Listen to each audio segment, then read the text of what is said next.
मंगलमय मंगलकरण वीतराग विज्ञान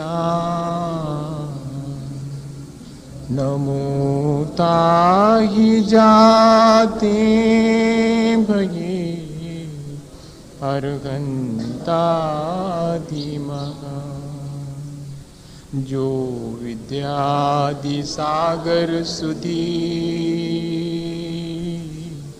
जो विद्यादि सागर सुधी गुरु हैं हितैषी शुद्धात्म में निरत नित्य हितोपदेशी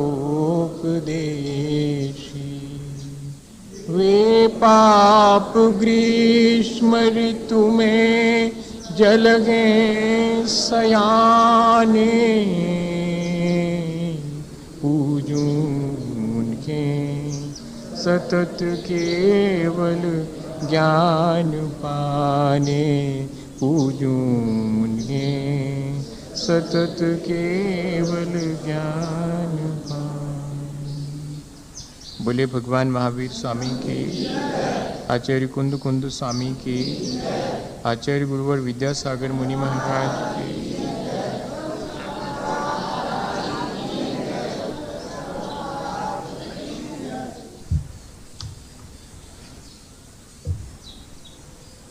जैन दर्शन में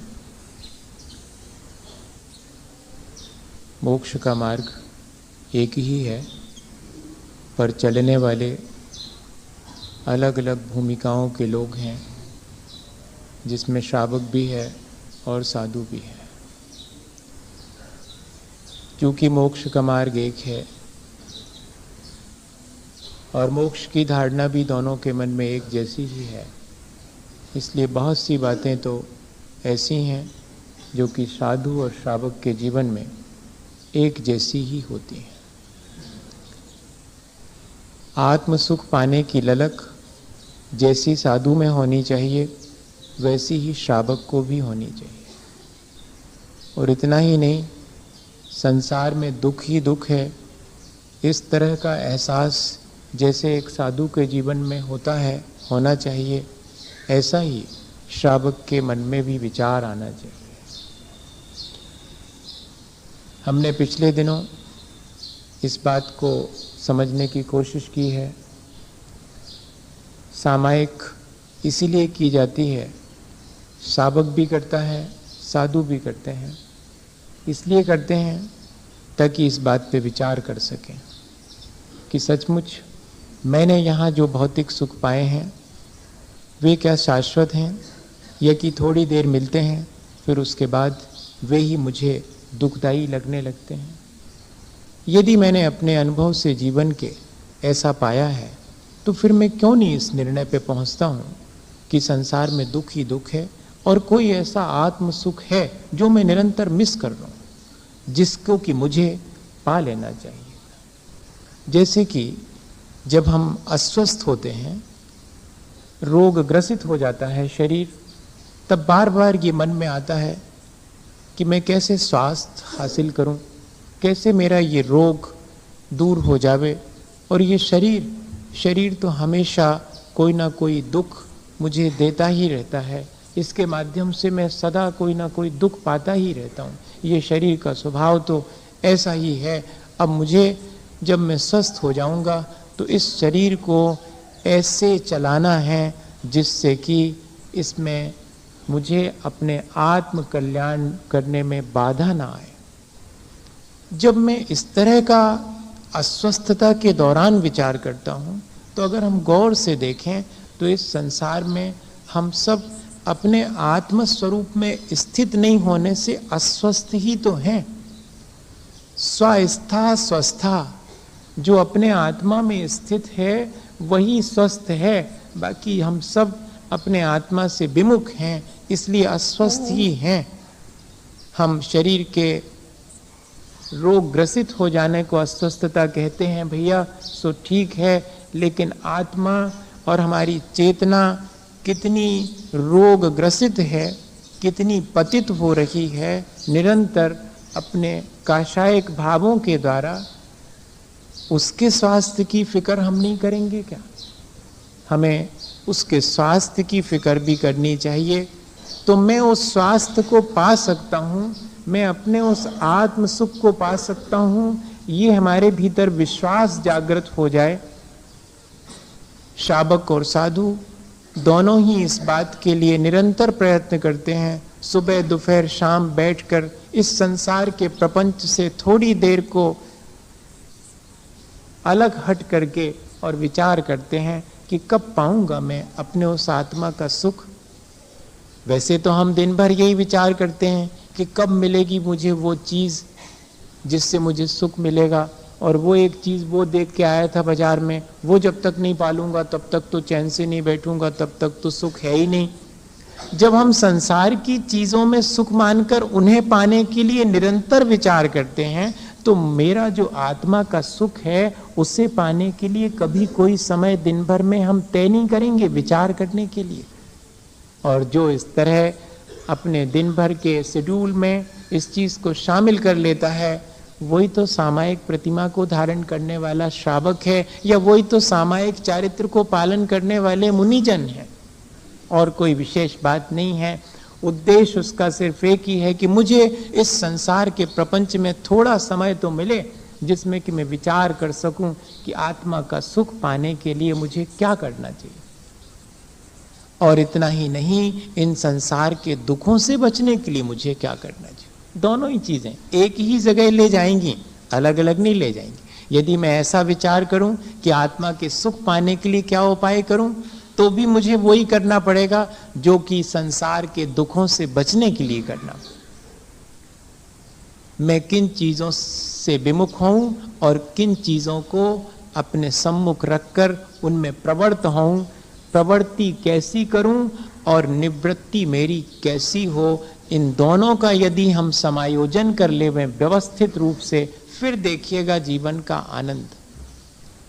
हमको करना सब है, लेकिन हमारे अंदर जो विचार हैं वे हम व्यवस्थित कर लें तो हमारे द्वारा किए जाने वाली सारी चीज़ें व्यवस्थित हो जाएंगी। विचार से ही सारे कर्म की धाराएं निकलती हैं।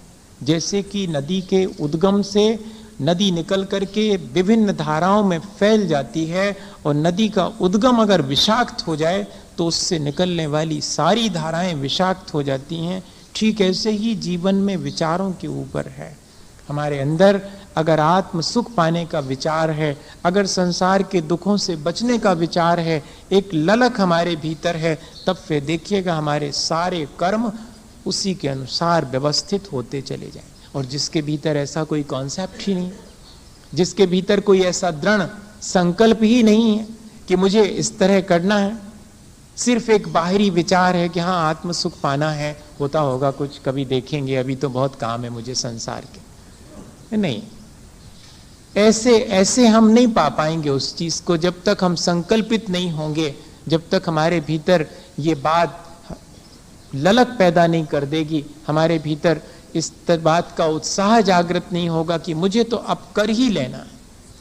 तब फिर आचार्य भगवंत जब किसी को इस बात की इच्छा जागृत होती है कि मैं आत्म सुख कैसे पाऊं, तो उपाय बताते हैं, या इस बात की इच्छा जागृत होती कि संसार के दुखों से बचूं, तब उपाय बताते हैं।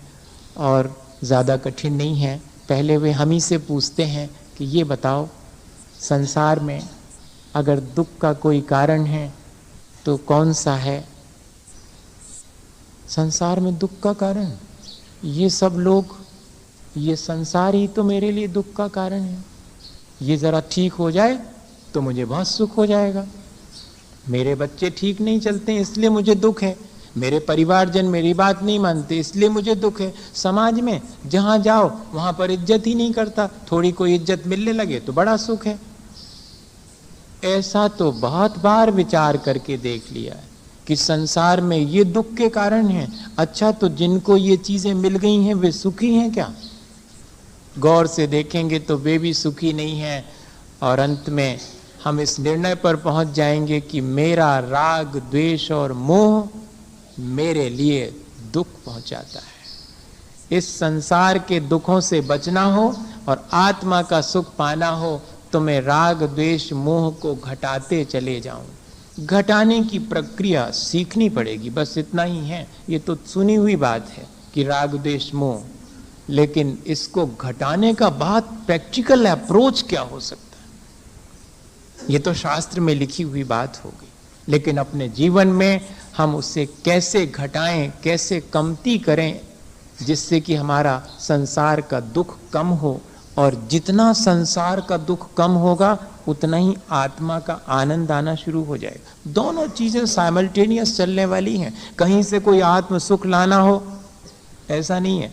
आत्म सुख तो मेरे भीतर भरा पड़ा है, लेकिन मैं अपने राग द्वेष मोह के कारण उससे विमुख होकर के इन्हीं संसार की चीजों में इष्ट अनिष्ट की कल्पना करके सुखी दुखी हो लेता हूं।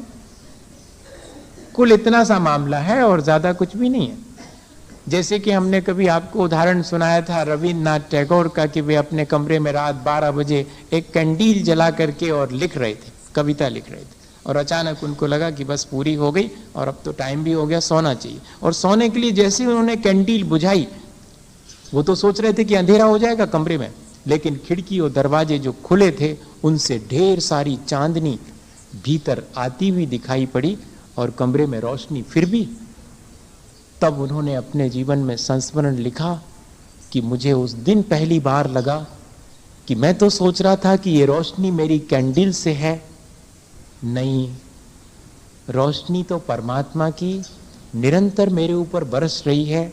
खिड़की दरवाजे में खोल लूं तो मेरे पूरे कमरे में रोशनी है, लेकिन क्या करूं, मैं तो ये मान करके कि इस कैंडल से, इस लालटेन से रोशनी हो रही है, मैं तो ये मान करके कि ये चीजें जो संसार में दिख रही वो मुझे सुख देती हैं और इन्हीं चीजों से मैं सुख और दुख लेता हूं।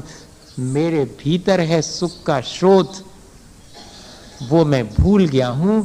इस कैंडील में जैसे मैं बाहर की चांदनी भूल गया था, ऐसे ही इस बाह्य सुख में, भौतिक सुख में मैं अपने आत्मा के सुख को भूला हूं। जिस दिन मैं भौतिक सुखों को सुख मानने से इनकार कर दूं, उस दिन देखें कि मेरे भीतर आत्म सुख अपने आप मुझे प्राप्त होने लगेगा। या तो आत्म सुख पाने की ललक पैदा हो जाए तो भौतिक सुखों से विमुख हो जाएंगे, या भौतिक सुखों से विमुख होना शुरू हो जाए तो समझना अब आत्मा का आनंद आने लगा। जिस व्यक्ति को जितने कम मनोरंजन के साधन चाहिए वो अपने आप में उतना ही सेटिस्फाइड है, सैचुरेटेड है वो। और जिसको बाहर के अम्यूजमेंट और बाहर के मनोरंजन की बहुत जरूरत है, समझना बहुत दुखी, बहुत पीड़ित है भीतर से, इसलिए बाहर कहीं सुख और शांति की खोज कर रहा है। ये क्राइटेरिया है, ये बहुत प्रैक्टिकल अप्रोच है। हम देखें अपने जीवन में जैसे जैसे हमारा आत्म सुख बढ़ेगा, भौतिक सुखों से हम विमुख होते चले जाएं। और राग किसे कहते हैं? ये मेरा है। द्वेष किसे कहते हैं? ये मेरा नहीं है, ये अपना है। ये राग है, ये पराया है, ये द्वेष है। ये मेरा नहीं है इसलिए हटाओ इसको, ये मेरा है इसलिए लाओ इसको। 24 घंटे इसके अलावा कुछ और करते हैं? मुझे बताओ, मुझे क्यों बताओ? अपने आप से ही पूछो और अपने आप को बताओ। काहे को किसी और को बताओ? किससे बताने जाएंगे? ये तो अपने से ही बात करनी पड़ेगी कि करता क्या रहता हूं दिन भर। ये मेरे मन की चीज, लाओ इसको, ये मेरे मन की नहीं, हटाओ इसको। ये क्या है? यही ना राग द्वेष है, और कोई बहुत बड़ी चीज है क्या? ये शास्त्र में लिखे हुए राग द्वेष जो हैं वो हमारे जीवन में हम झांक करके देखें कि कैसे चल रहे हैं। 24 घंटे में कोई क्षण ऐसे हैं जिनमें कि हम राग द्वेष ना करते हों? बहुत मुश्किल है। इतना गहरा संस्कार है राग द्वेष का कि पता भी नहीं पड़ता और करते चले जाते हैं। सबसे बड़ी मजे की चीज ये है कि करने के बाद भी पता नहीं पड़ता कि क्या कर रहे हैं, द्वेष कर रहे हैं कि राग कर रहे हैं। बस ये तो ऐसा ही चलता है, इसको अलग से कोई नाम देने की जरूरत ही नहीं है। हमने कोशिश ही नहीं की कि इन चीजों को हम नाम दें। वो जो हमने अपने पास खिसका के रख लिए थी चीज, और वो जो हमने हटा दी थी चीज, दोनों में ही क्या था? एक में मेरा राग था, एक में मेरा द्वेष था। वो जो दूसरे के बारे में मैंने भला सोचा था वो मेरा राग था, वो जो दूसरे के बारे में बुरा सोचा था वो मेरा द्वेष था, और कुछ भी नहीं था। यहाँ क्रिया करता हूँ, वाणी बोलता हूँ, सोचता हूँ, सब राग द्वेष से युक्त हैं। करूं क्या? सवाल ये है। इस राग द्वेष को मैं अच्छा मानूं क्या? सबसे पहली चीज, अगर अच्छा मानूं तो कभी छोड़ नहीं पाऊं, इसलिए अच्छा तो नहीं मानूं। मेरे संसार बढ़ाने वाला है, मुझे दुखी करने वाला है, इसलिए अच्छा नहीं मानूंगा। पर क्या करूं इससे बचने के लिए? मैं नहीं भी चाहूं तब भी ये राग द्वेष का संस्कार इतना प्रबल है कि मेरे से सुबह से शाम तक होता ही रहता है, चाहे घर गृहस्थी में हो, चाहे साधु भी क्यों ना हो। हाँ, चॉइसलेस अवेयरनेस बहुत कठिन है, एक निर्विकल्प अवस्था बहुत कठिन है। राग द्वेष से रहित अवस्था, वीतराग अवस्था, जो कि आत्म सुख की अवस्था है, अत्यंत दुर्लभ है। यहाँ तो किसी को अगर क्षण भर को प्राप्त हो जाए तो समझना अत्यंत सौभाग्यशाली है। बाकी चीजें प्राप्त हो जाने पर जैसा हम अपने को सौभाग्यशाली मानते हैं, आचार्य भगवंत तो कह रहे हैं कि वे क्षण सौभाग्य के हैं, वे दिन और रात सार्थक हैं जिन क्षणों में हमने राग द्वेष अत्यंत अल्प किया या कि किया ही नहीं। बताइए, द्वेष ना करें पर राग से तो बच ही नहीं सकते। पर राग की दो क्वालिटी डिसाइड कर दी, एक प्रशस्त और एक अप्रशस्त। अप्रशस्त से बच सकते हैं। तो जब राग द्वेष से बचने की बात आए तो इतना ही समझना कि अप्रशस्त राग और द्वेष से बचने का कहा जा रहा है। प्रशस्त राग से तो बच ही नहीं सकते। हम सब बैठे हैं प्रशस्त राग की वजह से। ये प्रशस्त राग है, धर्मानुराग प्रशस्त राग है। चार बातें धर्म की सुनना, अपने कल्याण की चर्चा, आत्मा की चर्चा सुनना भी प्रशस्त राग है। इसके बिना तो कल्याण होगा ही नहीं। इसको छोड़ने के लिए नहीं कह रहा हूं, इससे दुख नहीं होगा संसार का। संसार में अटके रहेंगे लेकिन भटकेंगे नहीं। वो जो भौतिक राग है बाहर निकलने पर अभी मेरे जीवन में आएगा, वो मुझे संसार में भटकाने वाला है। ये जो धर्मानुराग है ये भटकाता नहीं है, जरा अटकाए रखता है संसार में। इसलिए बहुत सावधानी की आवश्यकता है। करूं क्या अब राग द्वेष को घटाने के लिए? मिल गया मुझे रास्ता, मैं अपने भौतिक राग को आध्यात्मिक राग में कन्वर्ट करूं और द्वेष से तो निजात पाऊं। द्वेष तो करूं ही नहीं किसी से, और जिससे भी करूं तो आत्मिक राग करूं, शारीरिक और भौतिक सुख सुविधा पाने वाला राग ना करूं। ऐसा हो सकता है क्या? हो सकता। बहुत लोगों से हमारे बहुत प्यारे संबंध होते हैं जो हमारे सांसारिक नहीं होते, बहुत आध्यात्मिक और पारमार्थिक संबंध भी होते हैं। भगवान से हमारा संबंध कैसा है? राग का संबंध तो है ही, लेकिन बड़ा पारमार्थिक है। मुनि जनों से हमारा, गुरु जनों से कैसा संबंध है? बहुत सांसारिक नहीं है, बड़ा पारमार्थिक संबंध है, बड़ा राग है। हाँ, जिनवाणी माँ से भी हमारा राग है, तब तो हम उसकी चार बातें सीखते हैं और मानते हैं, दूसरे को बताते हैं, बड़ा उत्साह पूर्वक बताते हैं। ये भी राग है। हम ऐसा प्राणी मात्र के प्रति कर लेवें जिससे कि हमें भौतिक सुख नहीं चाहिए, हमें आत्म सुख पाने की ललक है। इसलिए जिससे भी हमारा संबंध है उससे हम एक ही संबंध रखेंगे कि आत्म सुख पाना है। इसलिए मैं आपसे जुड़ा हूं, आपसे राग मेरा है अगर, तो इतना ही है कि मैं उस आत्म सुख को पाने में माध्यम बना सकूं। हमारे राग द्वेष हमारे अनचाहे कैसे हो जाते हैं, एक उदाहरण से समझ लें अपन, तो जल्दी समझ में आ जाएगा, याद भी रह जाएगा। एक राजा अपने मंत्री के साथ में रोज निकलते थे मॉर्निंग वॉक पर घूमने के लिए। सुबह भी जाते थे और शाम को भी, दोनों टाइम। अब वो एक दुकान के सामने से निकलते थे तो उनके मन में पता नहीं बहुत बेचैनी होने लगती थी। और वो इतने बढ़िया दुकान थी, चंदन बेचने वाले की दुकान थी, बड़ा साहूकार था वो चंदन बेचने। उसकी दुकान के सामने से निकलते तो राजा के मन में और बड़ी बेचैनी होती कि इस दुकानदार को पकड़वा करके जेल भिजवा दूं, और जेल क्या भिजवा दूं, इसको तो फांसी दे दूं। अरे बात ना बात, कुछ भी जबरदस्ती का कोई लेना देना नहीं, और मन में ऐसा विचार। ये हमारे भीतर उठते कैसे हैं ऐसे भाव? जबकि हमने नहीं सोचा, फिर भी द्वेष का भाव, फिर भी राग का भाव। कुछ तो पुराने संस्कार और कुछ एक दूसरे का प्रभाव। हाँ, एक संसार में अपने को एक दूसरे के प्रभाव से बचाए रखना। हम राग नहीं करना चाह रहे, लेकिन सामने वाले का राग हमारे भीतर राग उत्पन्न करेगा, सामने वाले का द्वेष हमें द्वेष करने के लिए प्रेरित करेगा। करें नहीं करें ये बात अलग है। कोई गाली दे, हमें गुस्सा होना कि नहीं होना ये हमारी चॉइस, लेकिन वह कारण तो बनेगा। और ऐसे संसार में जहां की राग द्वेष की बहुलता है, मेरे भीतर भी राग द्वेष का संस्कार बहुत है। मैं राग द्वेष घटाने की चर्चा कर रहा हूं।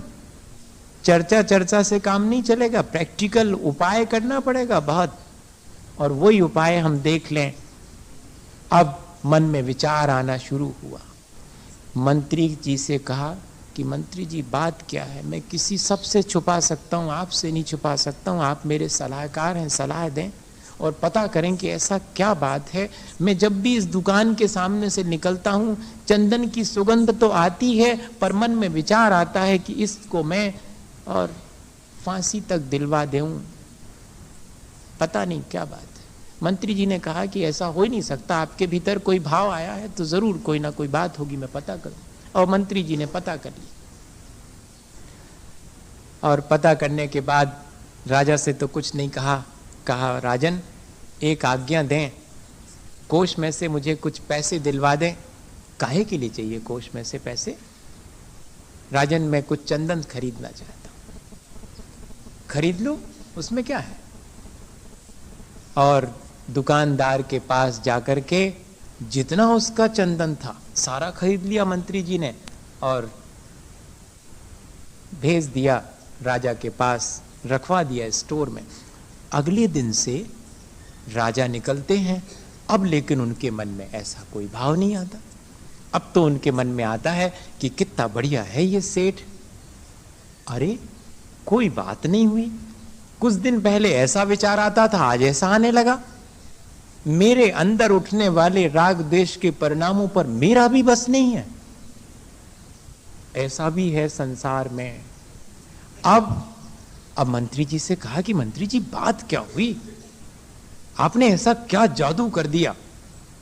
बोले राजन जानना चाहेंगे? हाँ जरूर जानना चाहूंगा। बात ये थी कि इस व्यक्ति ने, जब आप बीमार हुए थे, जब राज वैद्यों ने कह दिया था कि आपका बचना मुश्किल है, तब इसने ढेर सारा चंदन आपके दाह संस्कार में काम आएगा इसलिए खरीद लिया था। हाँ, अब फिर उसके बाद कर्म धर्म संयोग से आप राज वैद्यों के उपचार से स्वस्थ और प्रसन्न हो गए और रोज सुबह शाम घूमने निकलते हैं। जब जब तब इसके मन में आता है कि मेरे चंदन का अब क्या होगा, कौन खरीदेगा? राजा ही खरीद सकता था और ये तो मर ही नहीं रहा। क्या ये जब मरेगा, राजा जब मरेगा तब मेरा चंदन काम आएगा। ये जो विचार है वो विचार आपके भीतर इसके प्रति कलुषता लाता है। और इसलिए जब मैंने पता किया तो इसकी पीड़ा समझ करके मैंने सारा चंदन खरीद लिया। और जैसे ही चंदन खरीदा, आपके प्रति इसके मन में सद्भाव उत्पन्न हो गया और इसके सद्भाव की वजह से आपके मन में भी इसके प्रति दुर्भावना हट गई। भैया ऐसा ही हम सबके साथ है। हम नहीं चाहते राग द्वेष करना, लेकिन अगर हमने अपने जीवन में दूसरे के प्रति वैसे परिणाम किए होंगे तो दूसरे के अंदर भी वैसे परिणाम आएंगे और जिससे प्रभावित होकर के हम पुनः इसी प्रक्रिया को करते रहेंगे और एक विशेष सर्कल हम देखें तो राग द्वेष का हमारे चारों तरफ देखने में आता है। करना सिर्फ इतना ही है, ये तो सिर्फ समझने के लिए है। करना इतना है कि द्वेष तो किसी से नहीं करना भैया, जिससे हो उससे भी खारिज कर दो आज जाकर के, कौन पड़े झगड़े में। और रहा राग, सो राग में भी सांसारिक राग कि इनसे हमें सुख मिलेगा, इनसे हमारे काम बनेगा, ऐसा वाला राग है उसको बदल लो, इनसे हमारा काम तो चलेगा सो चलेगा, लेकिन इनके माध्यम से मैं अपना कल्याण कर सकूं, ऐसी भावना शुरू कर दो। एक दूसरे के सहारे हम धर्म ध्यान करने के लिए तत्पर हो जाएं, संसार बढ़ाने के लिए जैसे एक दूसरे के साथ तत्पर होते हैं, ऐसे ही एक दूसरे के साथ अपना कल्याण करने के लिए तैयार हो जाएं। तो ये जो प्रशस्त राग है वो हमारे राग द्वेष को घटाने में कारण बनेगा, संसार के दुखों से बचा लेगा। मोह किसे कहते? एक तरह की मूर्छा है मोह। ये राग द्वेष से भी ज्यादा कठिन चीज है। राग द्वेष कषाय जन्य है और मोह ये हमारे भीतर पड़े हुए मिथ्यात्व से उत्पन्न और प्रेरित होने वाली चीज है। एक तरह की गाफिलता, एक तरह की मूर्छा, जो चीज जैसी है वैसी नहीं दिखाई देने देती। जैसे कोई व्यक्ति शराब पी ले और नशे में आ जावे तो जो चीज जैसी है वैसी नहीं दिखाई पड़ती, ठीक ऐसा ही ये मोह है। कोई कितनी बढ़िया बात बताएगा, मोह के चलते उल्टी ही समझ में आएगी। और ऐसा नहीं है कि नशा अकेले शराब का होता हो, वो तो होता ही है। पैसे का भी नशा होता है, अपने पद प्रतिष्ठा का भी नशा होता है, यश और ख्याति का भी नशा होता है, सब चीजों का नशा होता है। और ये जिसको चढ़ा हुआ है उसके साथ तो बहुत मुश्किल है।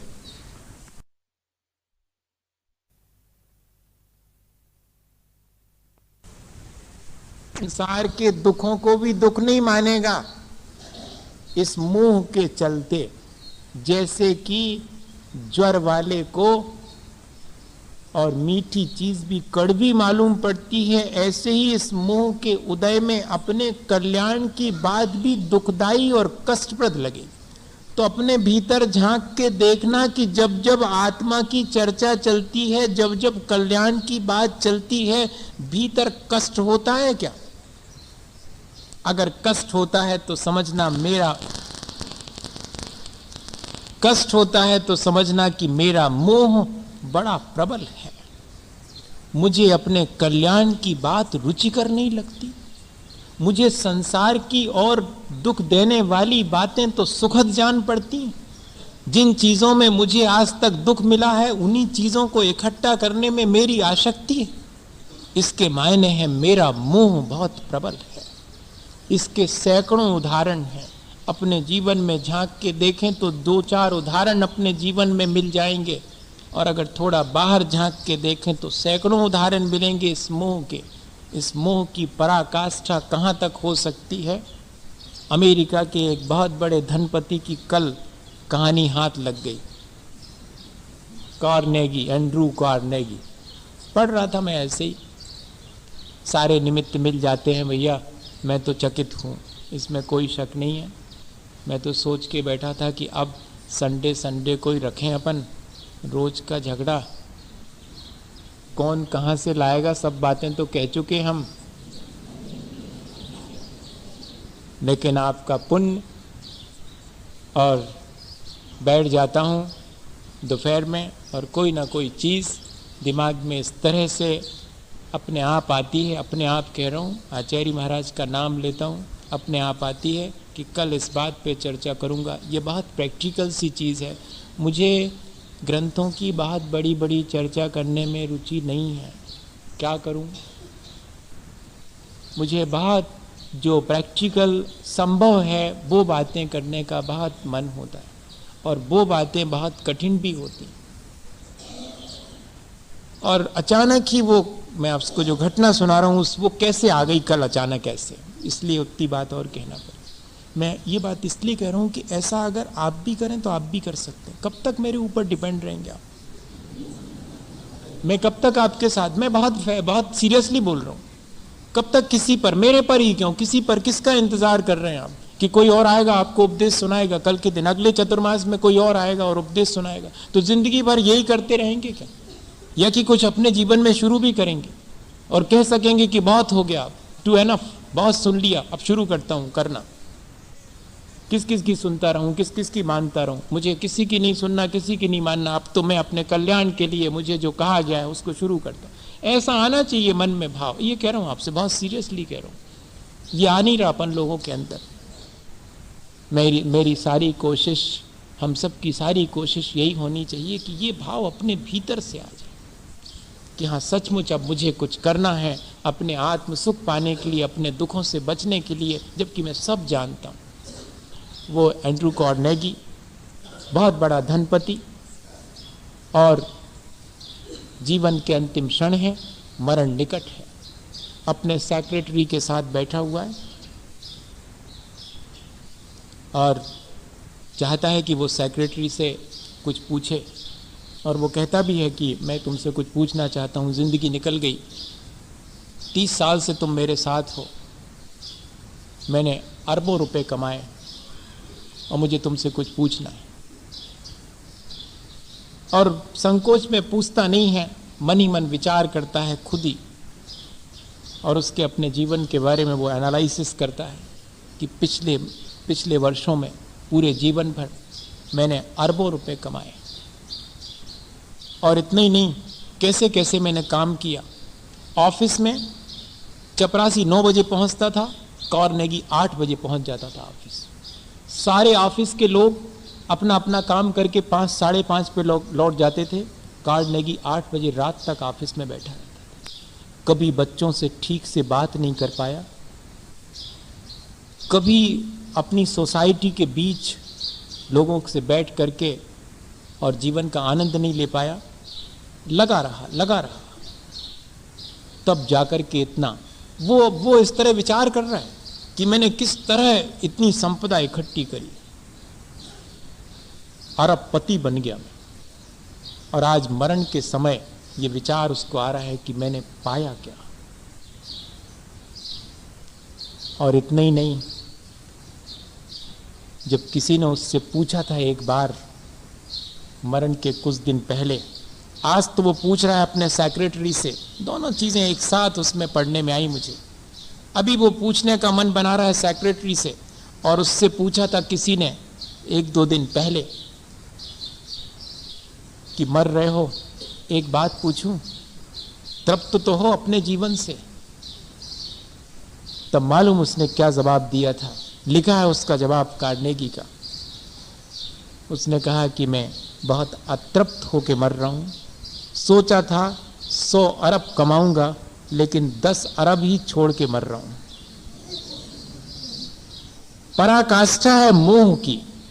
सोचा था कि मरते समय इस तृप्ति के साथ मरूंगा कि 100 अरब छोड़ जा रहा हूं अपने मरने के पीछे, अभी तो कुल 10 अरब ही छोड़ के जा रहा हूं और मर रहा हूं। इस बात की अतृप्ति है। कहीं ऐसा ही हमारे जीवन में तो नहीं घटित होगा, ये विचार करना चाहिए। और अब देखते हैं कि जब उसने अपने सेक्रेटरी से पूछा, अपने जीवन से तो वो अतृप्त होकर मर रहा है, लेकिन एक चीज और उसके मन में है कि पूछ तो ले अपने सेक्रेटरी से। क्या पूछना चाह रहा है वो? इतना ही सा कि सुन, अगर कभी ईश्वर तेरे पे प्रसन्न हो और तेरे से 2 में से कोई एक चीज मांगने को कहे, एक तो ये कि तू कार्नेगी जैसा धनपति बनना पसंद करेगा या उसका सेक्रेटरी, तो बोल क्या मांगेगा तू। ऐसा इंग्लिश की कहानी है, तो उसमें इसी तरह से क्या मांगेगा तू अगर ईश्वर तेरे से कहे कि 2 चीजों में से मांगना है, कि या तो कार्नेगी जैसा धनपति बना सकता हूं या कि उसका सेक्रेटरी, तो पता तू क्या मांगेगा अगले बार। उसने कहा कि अगर आप मुझे क्षमा दान दें तो मैं तो आपका सेक्रेटरी बनना ही मांगूंगा, कार्नेगी तो नहीं बनूंगा। उसने ये जवाब दिया। ये बोला कि क्या क्या कह रहा है तू, सोच ले एक बार। उसने कहा कुछ नहीं सोचना, 30 साल से आपके पास हूं, एक भी क्षण मैंने आपको शांति और सुख से व्यतीत करते नहीं देखा। मैं तो ईश्वर से रोज प्रार्थना करता हूं कि कभी मुझे ऐसा धनपति मत बनाना, मैं उनके मातहत 100 रुपये का सेक्रेटरी ही रहा हूं, उतना ही ठीक है। तब मालूम कार्नेगी ने क्या कहा मरते समय कि मैं तुमसे सहमत हूं, तुम इस बात को मेरे मरने के बाद सबसे कहना कि मैं कितना अतृप्त हो करके, जिस तृप्ति के लिए मैंने सारी चीजें कमाई, उसी अतृप्ति को लेकर के मर रहा हूं। सबसे कह देना ये बात, ताकि कोई और मेरे बाद इस तरह अतृप्त होकर के ना मरे। ये एक कहानी है, ये सबके साथ घटित होने वाली कहानी है। ये किसी एक धनपति के साथ नहीं, हम सबके साथ कई जिंदगियों से घटित होती चली आ रही है, आज ही घटित हो रही हो ऐसा नहीं। ये है मोह। पहचान रहे हैं अपन अपना मोह? नहीं, लिखा तो है किताब में मोह, लेकिन पहचान में आ गया? आज तो पहचान में आ गया होगा कि यही है, ये मामला बहुत गड़बड़ है। और अगर हम इसको पहचान जाएं तो कमती करने में कोई दिक्कत नहीं है। धीरे धीरे काम कर देंगे अपन, राग द्वेष और मोह सबको घटा देंगे। शांति से संतोष पूर्वक जीवन का आनंद लेते हुए जिए। सामायिक के बाद जब मैंने आत्म सुख पाने और संसार के दुखों से बचने के लिए राग द्वेष मोह को कम करने का सोचा है, तो अब मेरा मन है कि इस राग द्वेष मोह को घटाने के लिए मैं क्या करूं। अभी तो इस राग द्वेष मोह को घटाने के लिए घंटे घंटे भर, दिन भर में 3 बार बैठता हूं। अब तो मेरा मन है कि माह के 4 पर्व के दिनों में कम से कम पूरे दिन इस राग द्वेष और मोह से बचने के लिए कोई उपाय करूं। और ऐसा विचार मन में आते ही श्रावक, घड़ी देख लूं, देख ऐसा विचार आते ही श्रावक तय करता है कि अब वो क्या करेगा। 2 अष्टमी, 2 चतुर्दशी, माह के इन 4 पर्व के दिन कहलाते हैं ये माह में। इन 4 दिनों में वो सारे संसार के प्रपंच राग द्वेष और मोह से विमुख होकर के प्रोषधोपवास करेगा। ये 4थे नंबर की प्रतिमा है श्रावक की। राग द्वेष मोह से बचने का अगर कोई उपाय श्रावक घर में रह करके करना चाहे तो महीने में 4 दिन तो इसका आनंद ले ही सकता है।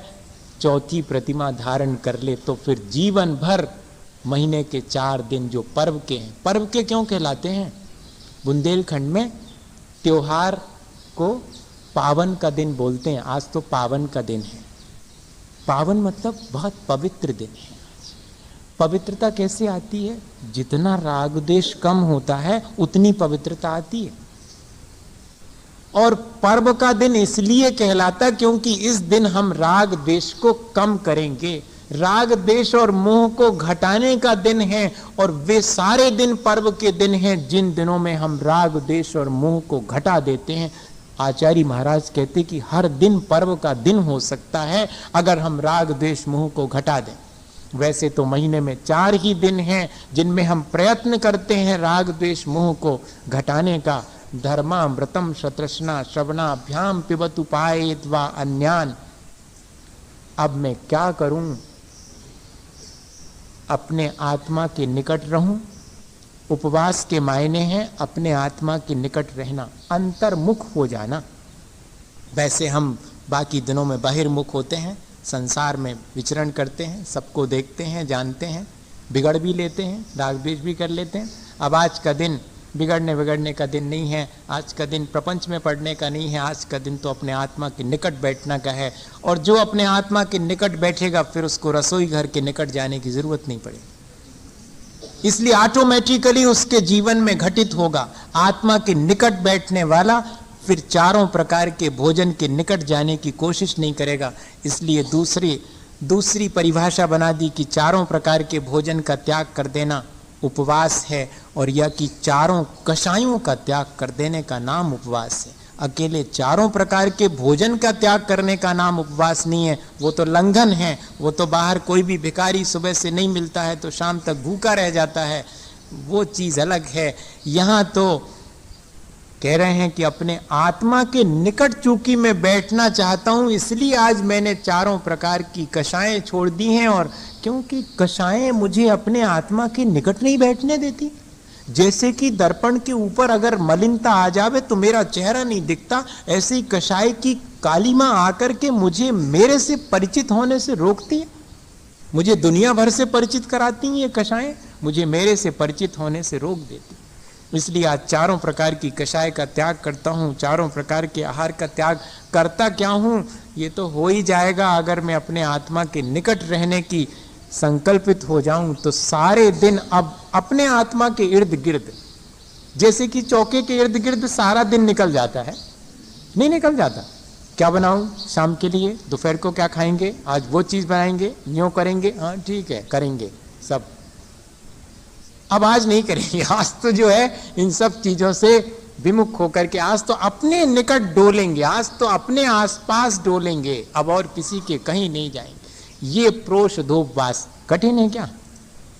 लेने में कठिन है, करने में कोई ज्यादा कठिन नहीं। एक बार तय कर लिया कर। लगता है कि ये चौथी प्रतिमा क्या होती होगी, चौथी प्रतिमा देखो, एक बार अगर अपने मन में ये विचार आ गया तो बहुत आसान हो जाएगी। और साथ में क्या जोड़ दिया, असल में हम लोग बाकी सब चीजों में सुख मानते हैं, मुश्किल ये है।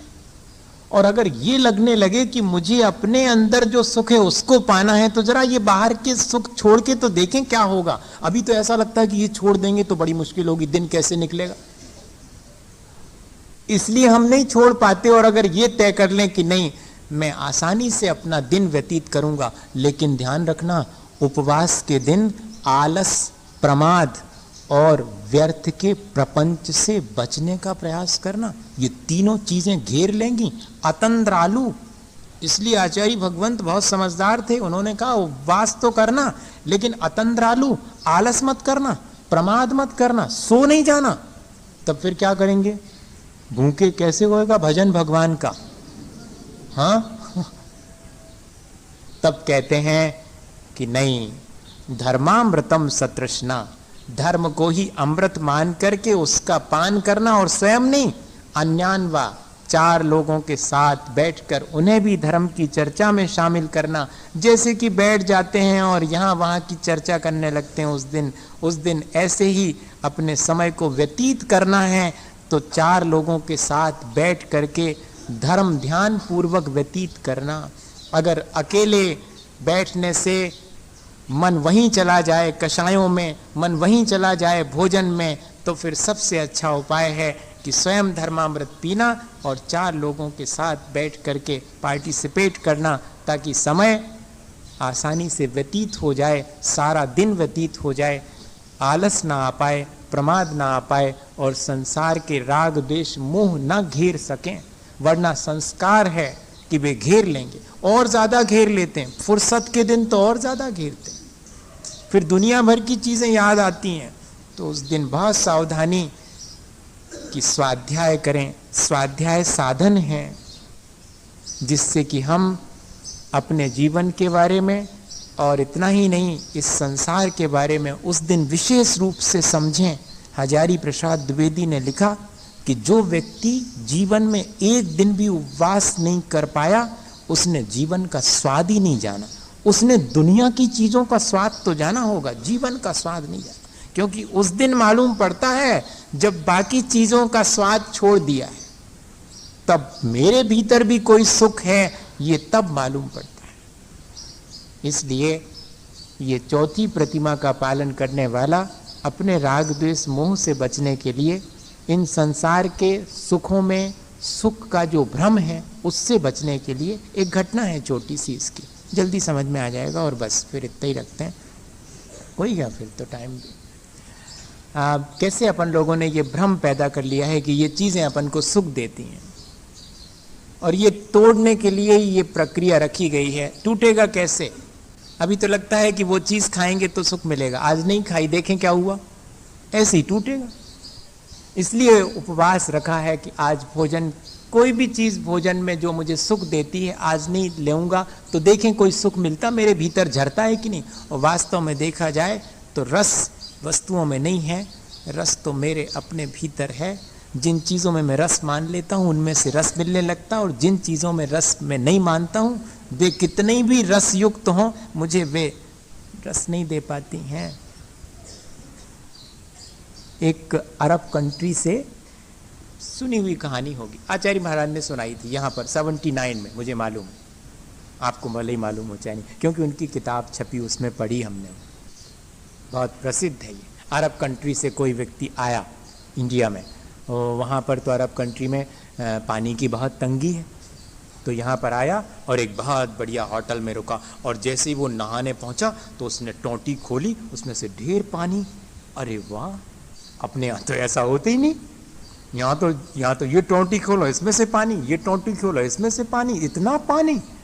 टोंटी खोलते ही साथ उसने कहा कि मज़ा आ गया।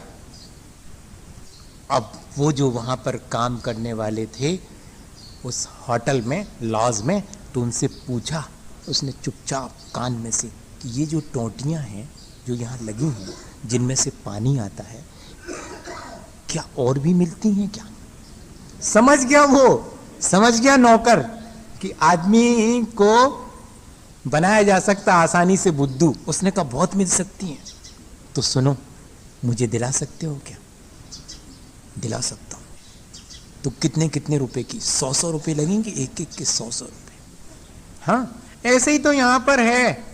हम सोचते हैं कि इस चीज में सुख मिलेगा, और एक बार हमने सोच लिया कि इस चीज में सुख मिलेगा। हमने देखा है एक छोटी सी बिटिया को इंदौर के अंदर, आश्चर्य करेंगे आप, मुझे याद आ गया अचानक, टेलीविजन पर उसने देखी होगी 5 ग्राम की क्रीम, 5 ग्राम की ट्यूब क्रीम की एडवर्टाइजमेंट, और उसने कहा कि इसके बिना तो मुझे सुख ही नहीं है। दुकानदार के पास जाती, पूछती कितने की है? 95 रुपए की। 95 रुपए की 5 ग्राम की ट्यूब। लेकिन अंकल, वो कहती है अंकल मैं इसको खरीदूंगी जरूर, अभी कहीं ना कहीं से पैसे अरेंज करके लाती हूं, इसको खरीदूंगी। ये क्या है? हमें उस पर हंसी आ रही है कि वो टोंटी 100 रुपए की कह रहा है, और हम कह रहे हैं क्या, दे दो 100 रुपए की दे दो टोंटी। और ये जो बाहर चीजें पड़ी हुई हैं, चाहे जितने दाम दे करके हम उनमें से सुख नहीं पाना चाहते। हम में और उसमें ज्यादा अंतर नहीं है भैया। अगर ऐसे हम घटित करें, और उसने ले ली 1 दर्जन टोंटियां 100 रुपए की, रख ली उसने अपने थैले में।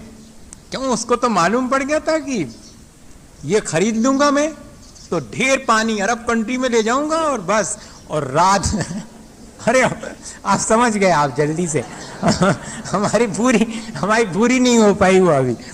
तो उसने क्या करा, फिर वो चला वो टोंटियां रख करके बैग में, और जब ट्रेन में बैठा तो उसने रात में उसके मन में आया कि देखें अब लेके जा रहे हैं, देखें तो थोड़ा सा खोल करके देखेंगे, अब भी आएगा उसमें से पानी।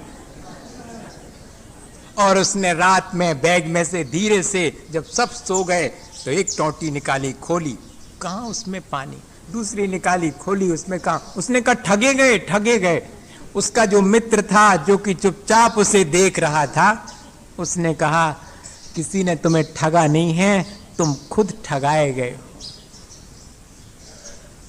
उसने कहा अरे, मैंने तो वहां टोंटियों में से पानी निकलते देखा, इसलिए मैंने टोंटी खरीद ली। उसने कहा बुद्धू, टोंटी में से तो पानी आ रहा था, टोंटी में पानी नहीं था, पानी तो टंकी में होता है, सुख तो भीतर होता है, ये तो बाहर टोंटियां हैं, उनमें से लगता कि आ रहा है सुख।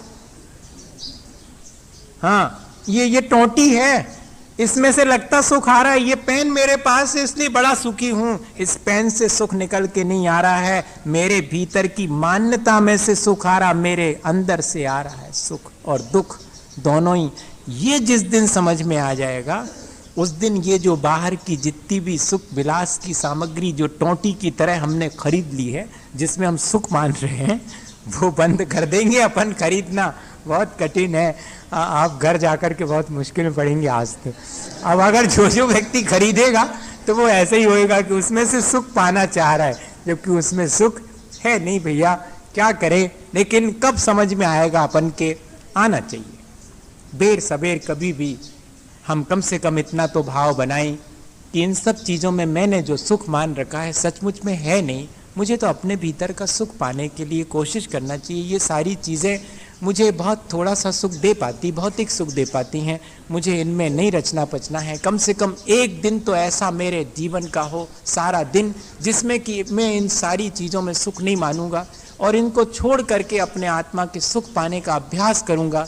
चौथी प्रतिमा में यही अभ्यास श्रावक करना शुरू करता है तो उसके जीवन में आनंद आना शुरू होता। इसी भावना के साथ बोलिए आचार्य गुरुवर विद्यासागर में।